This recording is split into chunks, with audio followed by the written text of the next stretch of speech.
nặng về tính tiền phát như thế này. Thôi xong rồi. Đào Phòn gặp quá nhiều nguy hiểm, không có cách nào để chạy thoát được. Và chúng ta mất đi một điểm điểm thứ hai, bị mất đi đến từ đội tuyển Việt Nam nhưng sẽ được gọi lại bởi Kỳ Duyên.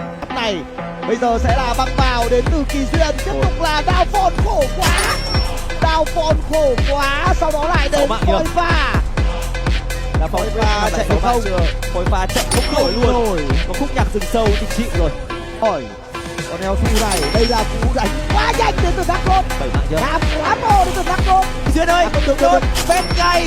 Và như vậy gôn nằm lại mất rồi, bật ra khúc nhạc rừng sâu. Đã không sử dụng vị Thành Duyên băng vào từ Tài Hoa, có thêm hỏa bạo nữa bên phía Lào chạy tả tơi rồi. Phôi Pha sẽ làm lại hoa tranh đến mặt của Phôi Pha thì có phải quét rơ 4 trên 5 người bên phía Lào, chỉ còn lại mình chúng ta mà thôi. Chúng ta lao vào phá nhà, có thể là giết cả người luôn, quét sạch cho xạ thủ bên phía Việt Nam Thành Duyên.